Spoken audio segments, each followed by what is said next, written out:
Jacques, en premier, pour vous, est-ce qu'on peut appeler ces groupes des nazis?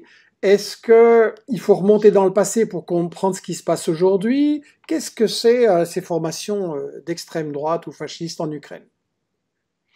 Alors, tout d'abord, Michel, merci beaucoup de me réinviter à votre show. Et votre introduction, je pense, doit éclairer sur notre manière d'aborder les problèmes. Comme vous l'avez très justement dit, vous et moi, nous connaissons depuis longtemps, nous n'avons pas la même appréciation de tout ce qui se passe dans le monde.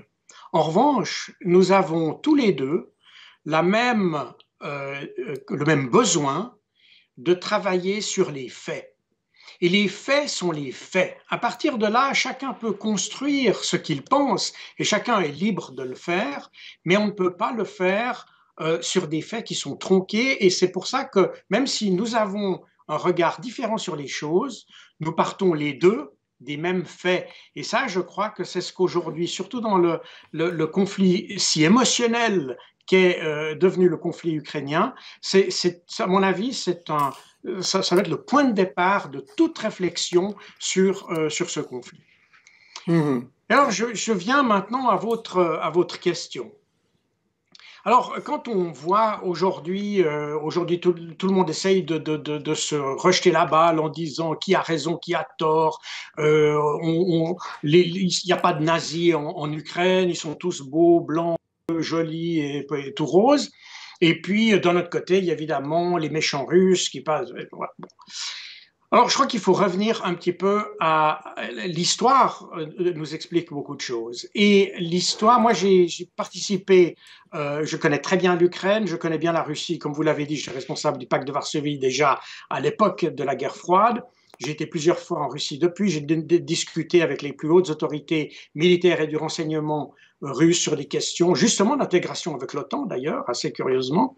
Et puis, j'ai été ensuite, dans le cadre de mes activités à l'OTAN, impliqué directement dans ces problèmes qui sont liés en fait à ces milices. Et je vais y revenir tout à l'heure. Et pour comprendre ce qui se passe actuellement, il faut revenir, il faut se dire que finalement, on est là, sur la dernière comment dire, émanation ou resurgence de la Première Guerre mondiale, en réalité. Après la Première Guerre mondiale, l'Empire austro-hongrois a été démantelé et la Galicie, qui est aujourd'hui dans la région de Lviv ou Lvov, a été donnée à l'Union soviétique. Et à partir de là, se sont créés des groupes qui ont commencé à résister aux soviétiques, des groupes anticommunistes, très clairement, anti-soviétiques, très clairement aussi. Mais pas seulement. Il faut savoir que la région qui va de la Baltique à la mer Noire, toute cette bande-là, la Pologne et l'Ukraine, c'est les restes de l'ancien royaume khazar, où il y a effectivement beaucoup de juifs.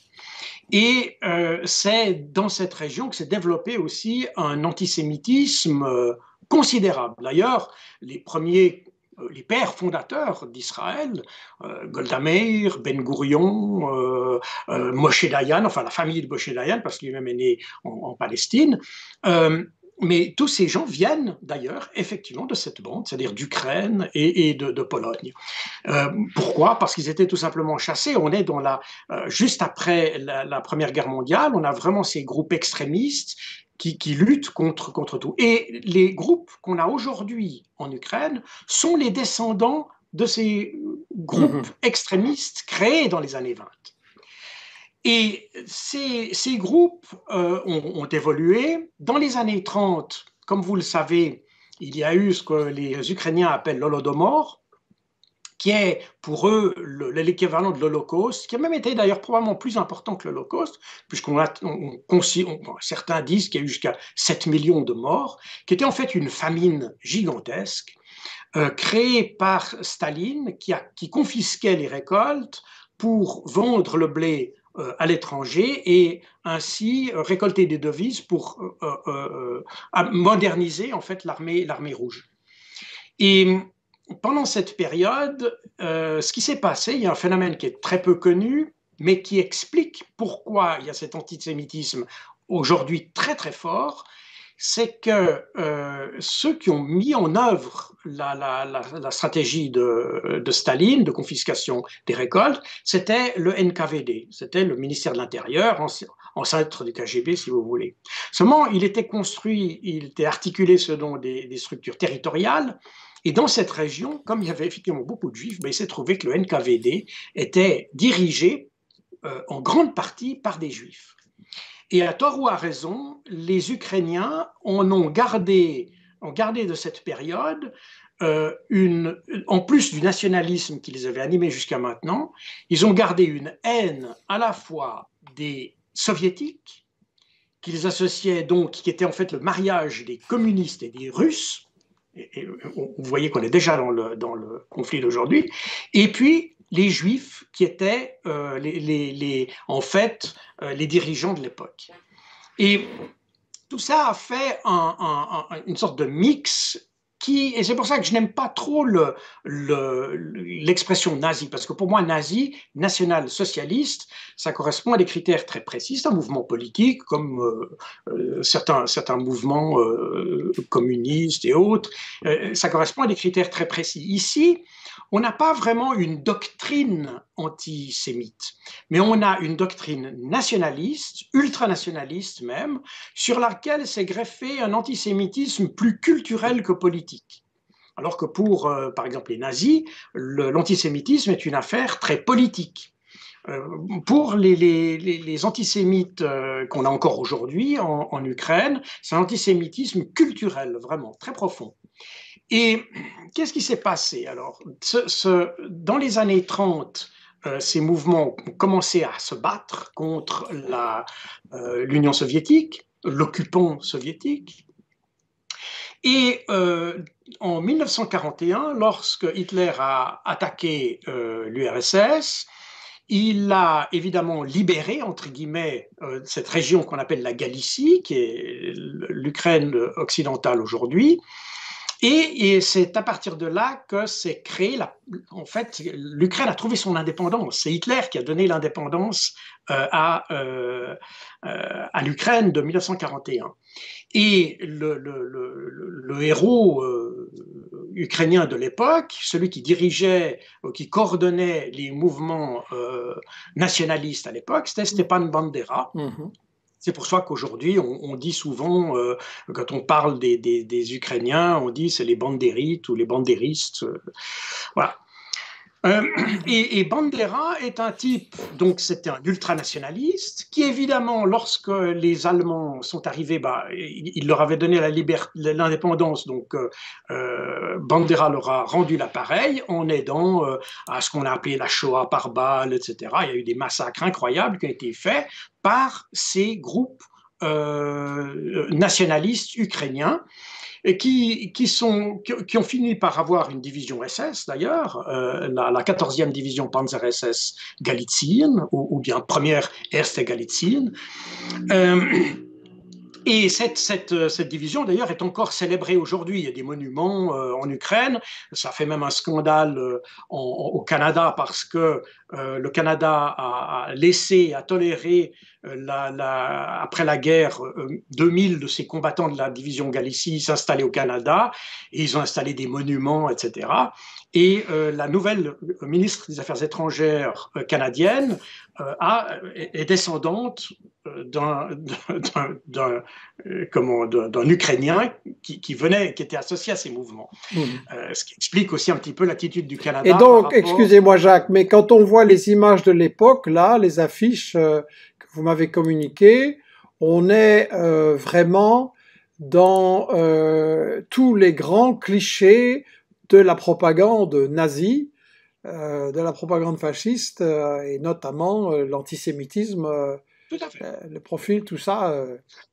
Oui, absolument. Non, si vous voulez, c'est pour ça, on dit c'est pas des nazis, etc. Alors je dis oui, je suis d'accord, c'est pas des nazis, mais ils sont violents comme des nazis, ils sont nationalistes comme des nazis et ils sont antisémites comme des nazis. Donc ils en ont toutes les caractéristiques, mais stricto sensu, j'aime bien que les choses soient assez précises, et effectivement, stricto sensu, ils ne le sont pas, mais ils en ont toutes les caractéristiques. Et donc aujourd'hui, vous nous dites qu'il y a une filiation. Quand on regarde les sigles des différents partis nazis, il y a clairement, c'est la croix gammée SS à peine déguisée. Alors, c'est pas la croix gammée SS, c'est le Wolfsangel, c'est une rune. Vous savez que les unités SS se distinguaient entre elles par des runes, des anciens, des runes germaniques en fait, des traditionnelles runes germaniques. Et vous aviez toutes les divisions Panzer et les divisions SS se distinguaient chacune par une rune.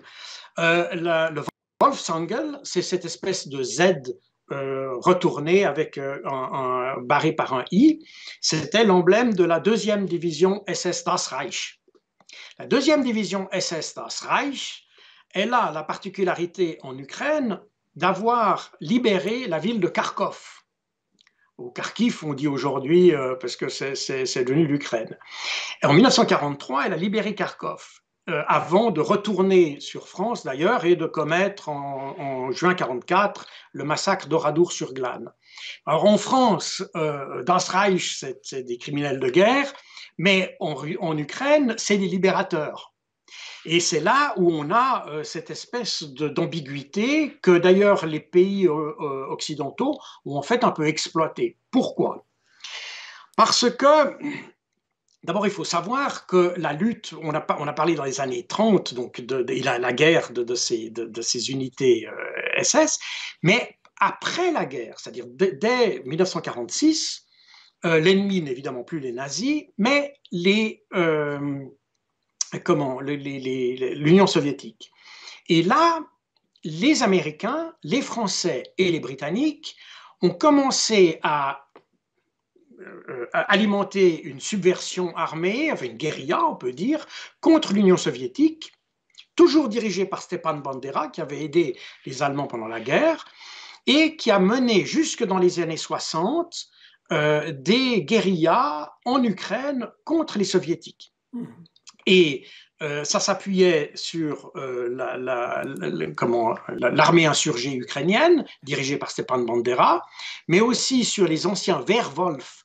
Wehrwolf, ça veut dire loup-garou en allemand. C'était des unités de SS, c'est l'ancêtre du Gladio, si vous voulez. C'est le Gladio du Troisième Reich, qui avait son quartier général en Ukraine, à Vinitsa. D'ailleurs, il y a une des affiches que je vous ai montrées où on voit un juif armé d'un pistolet et puis une étoile rouge. Et dessous, vous voyez marqué Vinitsa. Vinitsa était le quartier général des Wehrwolf pendant la Deuxième Guerre mondiale. Et toute cette région est restée extrêmement, néo-nazie d'une certaine manière. Et les Occidentaux l'ont utilisé contre les soviétiques. Ça s'arrêtera dans les années 60, en grande partie à cause de la trahison de Kim Philby en Angleterre. C'était cette taupe infiltrée dans le MI6 et qui informait en fait les soviétiques qu'il y avait des parachutages.